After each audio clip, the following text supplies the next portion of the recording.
Hello dear friends, this is Devashish and I welcome you all to my channel Statistics Curiosity। Friends, आज हम बात करेंगे Cramer Rao inequality के बारे में। तो देखिए, क्रेमर राव इनइक्वालिटी क्या है कि देखिए है क्या, कोई भी टी कोई स्टैटिस्टिक है। स्टैटिस्टिक मतलब statistic is the function of sample values, है ना। दो चीज़ें होती हैं, सैम्पल और पैरामीटर, दो चीज़ें सैम्पल और पॉपुलेशन दो चीज़ें होती हैं। तो सैम्पल का फंक्शन तो होता है स्टैटिस्टिक और पॉपुलेशन का फंक्शन होता है पैरामीटर। तो टी कोई स्टैटिस्टिक है जो कि पैरामीटर थीटा का अनवाइज एस्टिमेटर है। थीटा का अनवाइज एस्टिमेटर है या थीटा के किसी फंक्शन का अनवाइज एस्टिमेटर है। तो T is unwise estimator of theta और थीटा का कोई फंक्शन, फिलहाल हम जी थीटा की बात कर रहे हैं, इसमें थीटा भी आ गया और थीटा का कोई फंक्शन भी आ सकता है, थीटा स्क्वायर रूट थीटा, ठीक है, कोई भी फंक्शन, है ना। तो टी है अनवाइज एस्टिमेटर है जी थीटा का। दैट मीन्स अगर हम टी का एक्सपेक्टेशन लें तो वो जी थीटा के इक्वल आएगा। तो टी एक अनवाइज एस्टिमेटर है जी थीटा का। देन वेरिएंस ऑफ टी अगर मैं सॉल्व करूं, वेरिएंस ऑफ टी सॉल्व करूं तो उसकी मिनिमम वैल्यू ये होगी जी डैश थीटा का whole square divided by I theta. Minimum value मतलब टी का वेरिएंस कम से कम, ये इस वैल्यू को सॉल्व करके जो भी आएगा ना उतना हो सकता है टी का वेरिएंस, इससे कम नहीं हो सकता। दैट मीन्स मान लीजिए इसे सॉल्व करके 5 आ रहा है तो टी का वेरिएंस कम से कम 5 हो सकता है, उससे कम नहीं हो सकता, ठीक है। अब आप कहेंगे कि यार जब हम सर किसी का वैल्यू सॉल्व करेंगे तो कोई वैल्यू आएगी, तो ये मतलब इस तरीके से वेरिएंस के टर्म्स में बात करना, मतलब इसकी नेसेसिटी भी कुछ हो सकती है ना, क्यों है, मतलब क्या इसकी नीड रिक्वायरमेंट है, क्या ज़रूरत है इसकी है। तो देखिए, वेरिएंस हम फाइंड करते हैं ना प्रेसिजन के लिए। तो कोई भी चीज़ जिसका वेरिएंस स्टैटिस्टिक, कोई भी जिसका वेरिएंस कम होता है उसका प्रेसिजन ज़्यादा माना जाता है। दैट मीन्स प्रेसिजन मतलब डिग्री ऑफ एक्यूरेसी होती है। तो जिस चीज़ की वेरिएबिलिटी कम होती है, वेरिएंस कम होता है, वो ज़्यादा एक्यूरेट या ज़्यादा प्रिसाइज माना जाता है स्टैटिस्टिक्स में, है ना। तो क्या होता है ना कि कोई भी पैरामीटर हो या उसका फंक्शन हो, उसके एक से ज़्यादा अनवाइज एस्टिमेटर्स हो सकते हैं, एक से ज़्यादा अनवाइज एस्टिमेटर्स हो सकते हैं। मतलब आप T1 और T2 दो हो सकते हैं कि दोनों का एक्सपेक्टेशन लो और जी थीटा ही आए, ठीक है। तो कई सारे अनवाइज एस्टिमेटर्स यूनिक नहीं होते, अनवाइजनेस यूनिक नहीं है। तो कई सारे अनवाइज एस्टिमेटर्स हो सकते हैं, तो उनमें सबका वेरिएंस आप फाइंड कर सकते हो। तो कहते हैं ना मिनिमम वेरिएंस अनवाइज एस्टिमेटर, मैंने एक डेफिनेट इस पर वीडियो बना रखी है। तो जिसका वेरिएंस सबसे कम होता है उसको बोलते हैं minimum variance unwise estimator, unwise estimators में। तो ये जो क्रेमर राव इनइक्वालिटी है, ये एक तरीके से क्या, ये वेरिएंस ऑफ टी का जो मिनिमम वैल्यू जो हो सकती है वो देती है, ठीक है। मतलब ये वेरिएंस ऑफ टी कम से कम कितनी वैल्यू अटेन कर सकता है वो ये है, इससे कम नहीं हो सकता, इससे ज़्यादा भले ही हो जाए, ठीक है। तो यहाँ पे ये जो पार्ट है ना आई थीटा, ये I theta, this is known as Fisher's information index. Fisher's information index इसको इसलिए बोलते हैं क्योंकि ये this is all about theta, parameter के बारे में है, इसमें पैरामीटर की सारी इन्फॉर्मेशन होती है, तो इसका नाम रख दिया फिशर्स इंफॉर्मेशन इंडेक्स। अच्छा, तो आई थीटा इज इक्वल्स टू, ये आई थीटा के ये फॉर्मूले हैं, ये 4 ऑल्टरनेटिव फॉर्म्स हैं आई थीटा की। ये जी डैश थीटा, तो यहाँ पे जी थीटा जो भी है उसका आप पार्शियली डिफरेंशिएट कर दो, थीटा के रेस्पेक्ट में डिफरेंशिएट कर दो बेसिकली, तो एक बार, और उसका स्क्वायर कर दो, तो ये तो जी डैश थीटा का स्क्वायर हो गया। आई थीटा के ये 4 फॉर्म्स हैं, 2 फॉर्म्स तो लाइक्लीहुड की फॉर्म में और 2 फॉर्म्स पीडीएफ की फॉर्म में। आप किसी को भी यूज़ कर सकते हैं, वो इंटरचेंजेबली यूज़ होते हैं अलग अलग जगह, अलग अलग, है ना। तो यहाँ पे एल लाइक्लीहुड है, लाइक्लीहुड मतलब पीडीएफ का, पीडीएफ में ही n टाइम्स मल्टीप्लाई कर दें हम, ये प्रोडक्ट का साइन है। लाइक्लीहुड बहुत लोग जानते होंगे आपने, एमएलई मैक्सिमम लाइक्लीहुड एस्टिमेटर, और पता नहीं कई जगह सफिशिएंट स्टैटिस्टिक्स में, कई जगह लाइक्लीहुड काफ़ी फेमस है वर्ड, तो लाइक्लीहुड उसको बोलते हैं। तो लाइक्लीहुड का लॉग लें और उसे पार्शियली डिफरेंशिएट करें थीटा के रिस्पेक्ट में, उसका स्क्वायर करें, देन उसकी एक्सपेक्टेड वैल्यू निकालें, ठीक है। तो that is known as Fisher's information index. 4 form हैं इसकी। अगर आप लाइक्लीहुड नहीं निकाल रहे, तो अगर सीधे पीडीएफ की फॉर्म में कर रहे हैं, तो ये इन दोनों में से भी एक फॉर्म आप यूज़ कर सकते हैं, है ना।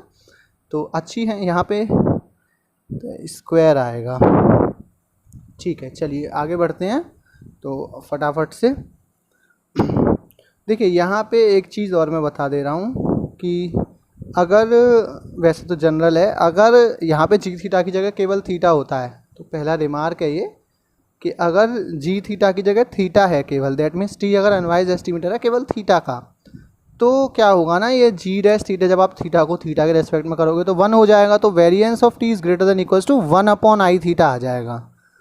तो जो क्रेमर राव लोअर बाउंड है, जो क्रेमर राव इनइक्वालिटी है, वो ये बन जाएगी व्हेन आप केवल थीटा की बात कर रहे हो। ठीक है, यहाँ पे ना ये वाला जो हिस्सा है, ये वाला इधर वाला जो पार्ट है, ये या कहें ये वाला जो पार्ट है, this part is basically known as minimum variance bound, MVB। ठीक है, अच्छा एक चीज़ और इम्पॉर्टेंट यहाँ पे आपको बतानी है, फिर इसका एक न्यूमेरिकल सॉल्व करेंगे तो बिल्कुल क्लियर हो जाना है आपको ये, कि अगर यहाँ पे ये ग्रेटर देन इक्वल्स टू का साइन है, मैंने आपसे कहा कई सारे अनवाइज एस्टिमेटर हो सकते हैं, उनमें कोई एक ऐसा होगा जिसका वेरिएंस इस पोर्शन के इक्वली आ जाएगा, दैट मीन्स वो अटेन करेगा क्रेमर राव लोअर बाउंड को। दैट मीन्स अगर आप अलग अलग टी स्टैटिस्टिक के लिए आप वेरिएंस सॉल्व कर सकते हो, आपके पास 3-4 अनवाइज एस्टिमेटर हैं जी थीटा के, सबका वेरिएंस निकालते रहो और एक आप निकाल लो क्रेमर राव लोअर बाउंड से, तो जिसका variance Cramer Rao lower bound से निकले हुए ये मिनिमम वेरिएंस बाउंड के इक्वल आएगा ना, तो वो जो स्टैटिस्टिक होगी that will be called best unbiased estimator, है ना। वो जो एस्टिमेटर होगा वो बेस्ट अनवाइज्ड एस्टिमेटर होगा। तो जनरली जो क्रेमर राव लोअर बाउंड का जो न्यूमेरिकल आता है ना, वो यही आता है कि भाई बेस्ट अनवाइज एस्टिमेटर या मिनिमम वेरिएंस अनवाइज एस्टिमेटर जो है वो चेक कीजिए या पता कीजिए किसी भी पैरामीटर का, इस तरीके से क्वेश्चन आता है ना। तो चलिए एक न्यूमेरिकल कर लेते हैं। यहाँ पे किसी को कोई भी प्रॉब्लम हो तो कमेंट सेक्शन में मुझे बताइएगा, है ना, इससे रिलेटेड। तो और इसकी और भी फॉर्म्स हैं, एक नेसेसरी एंड सफिशिएंट कंडीशन है इसकी क्रेमर राव लोअर बाउंड की, अगर आप कहेंगे तो उसकी भी डिस्कस कर लेंगे नेक्स्ट वीडियो बनाकर उसके बारे में, हालांकि ये सफिशिएंट है अभी के लिए। ठीक है, तो जो टू कीप वीडियो स्मॉल, है ना। तो चलिए अब एक न्यूमेरिकल देख लेते हैं। देखिए न्यूमेरिकल में क्या है मेरे पास, मैंने इसको सॉल्यूशन करा था तो वही है फ़िलहाल। चलिए क्वेश्चन मैं बता ही देता हूँ आपको ऐसे ही, कि क्वेश्चन ये है कि इस बारे में है कि x1 x2 जो है मतलब पॉइजन डिस्ट्रीब्यूशन को फॉलो कर रहे हैं, पॉइजन विद पैरामीटर लैम्डा को। तो हमें ये प्रूफ करना है कि जो MLE होगी लैम्डा की, मैक्सिमम लाइक्लीहुड एस्टिमेटर जो होगा लैम्डा का, वो मिनिमम जो लैम्डा का जो भी MLE आप सॉल्व करके निकालोगे, वो MLE Cramer Rao lower bound के थ्रू हम सॉल्व करेंगे और उसका हमें बेस्ट अनवाइज एस्टिमेटर उसे प्रूफ करना है। डैट मीन्स जो भी लैम्डा की MLE फाइंड होके आएगी उसे हमें बेस्ट अनवाइज एस्टिमेटर प्रूफ करना है, for best unbiased estimator for lambda. ठीक है, तो हमें क्या करना है, we have to prove the MLE of lambda से lambda cap as the best unbiased estimator for lambda. और उसे हम कैसे सॉल्व करेंगे, उसे हम सॉल्व करेंगे using Cramer Rao lower bound. तो सबसे पहले तो MLE फाइंड कर लेते हैं। ठीक है, तो देखिए x आपका पॉइजन डिस्ट्रीब्यूशन को फॉलो कर रहा है ना, पैरामीटर लैम्डा। तो पॉइजन डिस्ट्रीब्यूशन की PDF होती है, सॉरी डिस्क्रीट रैंडम वेरिएबल है ये, तो इसको आप बोल सकते हो PMF होती है, probability mass function, e raise to the power minus lambda, lambda raise to the power x divided by x factorial. Okay, तो अब मैं इसका फाइंड करता हूँ लाइक्लीहुड। तो लाइक्लीहुड मैंने क्या बताया, उसको प्रोबेबिलिटी फंक्शन को उसी में मल्टीप्लाई करते जाना है। तो e raise to the power minus lambda into e raise to the power minus lambda into, तो e raise to the power minus n lambda, और ये लैम्डा की पावर x1 लैम्डा की पावर x2, तो ये प्लस हो जाएंगी powers, lambda की पावर समेशन xi अपॉन इसको ऐसे छोड़ देंगे प्रोडक्ट ऑफ xi फैक्टोरियल, है ना, प्रोडक्ट की फॉर्म में, जैसे समेशन की फॉर्म में लिखा है ना, ऐसी प्रोडक्ट की फॉर्म में। अब MLE फाइंड कैसे करते हैं, जो भी लाइक्लीहुड होती है उसका लॉग लेते हैं और उसे पैरामीटर के रेस्पेक्ट में डिफ्रेंशिएट कर देते हैं। तो आपने लाइक्लीहुड को लिखा, उसका लॉग लिया, लॉग लाइक्लीहुड, तो ई से लॉग ये कैंसिल आउट, माइनस का n lambda summation xi log lambda, और इसको ऐसे ही लिखा छोड़ दिया मैंने। क्यों, इसको थोड़ा सॉल्व कर भी सकते थे हम, माइनस का साइन लगा के ऊपर ऊपर पहुंचा सकते थे, बट क्योंकि जब मैं लैम्डा के रेस्पेक्ट में इसे डिफ्रेंशिएट करूँगा ना तो ये 0 हो जाना है। तो इसको लैम्डा के रेस्पेक्ट में डिफ्रेंशिएट किया तो ये माइनस का n, ये 1 लैम्डा हो गया, और करने के बाद इसे 0 के इक्वल रख देते हैं। MLE का यही प्रोसेस है, और MLE पे भी मैंने वीडियो बना रखी है, मैं उसका भी लिंक डिस्क्रिप्शन में दे दूंगा, वो भी देख लेना आप। और भी मैंने क्वेश्चन MLE फाइंड करने के किए हुए हैं कई तरह के। खैर, तो लेमडा कैप इसका एक्स बार आ गया। इसको आप जब इसे सॉल्व करोगे लेमडा के लिए सॉल्व कर लोगे 0 के इक्वल रख के, तो एक्स बार आ गया। दैट मीन्स क्वेश्चन मेरा क्या हो गया कि मुझे एक्स बार, अब मेरा जो टी है ना वो एक्स बार है, जिस टी की हम पीछे डेफिनेशन में बात कर रहे हैं ना, एक्स बार है वो, ये एक्स बार अनवाइज्ड होगा लेमडा के लिए, ठीक है। आप एक्स बार देखिए, आप जानते हैं सैम्पल मीन हमेशा अनवाइज एस्टिमेटर होता है पॉपुलेशन मीन का।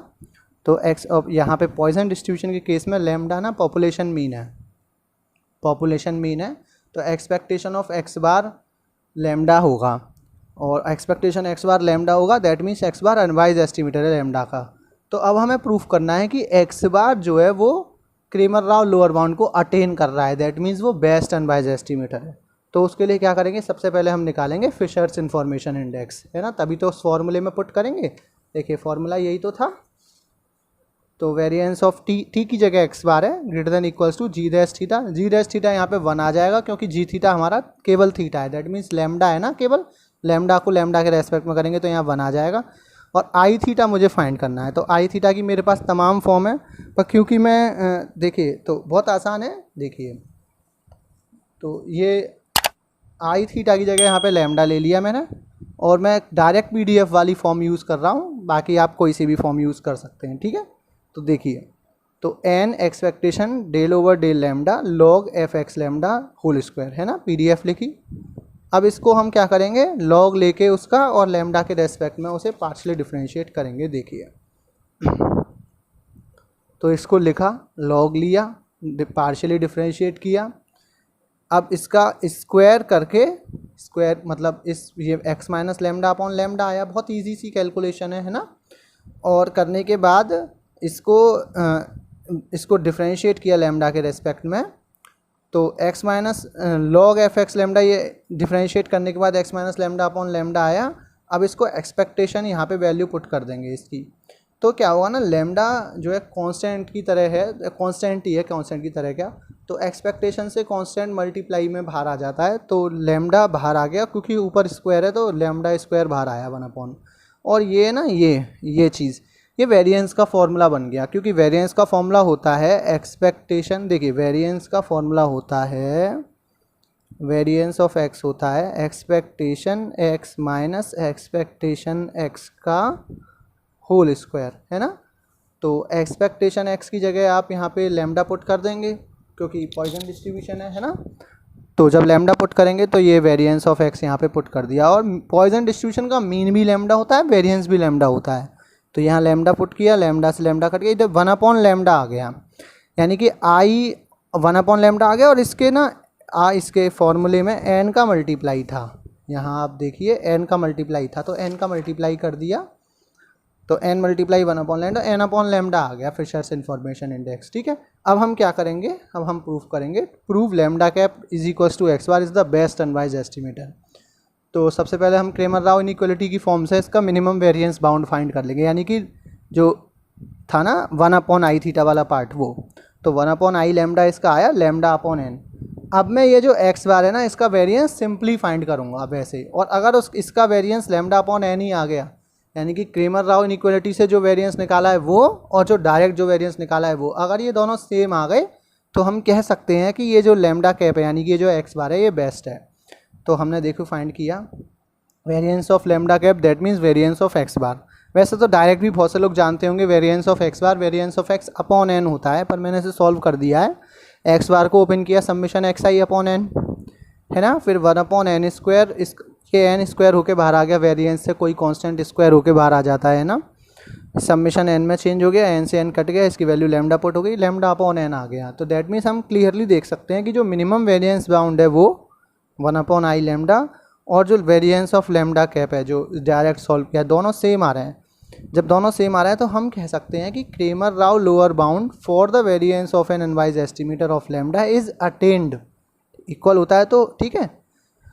तो that means lambda cap is a minimum variance bound estimator for lambda. Lambda cap means यहाँ पे एक्स बार है लेमडा कैप, और क्या कह सकते हैं कि lambda cap is the best unbiased estimator, और हम बेस्ट अनवाइज एस्टिमेटर भी कह सकते हैं।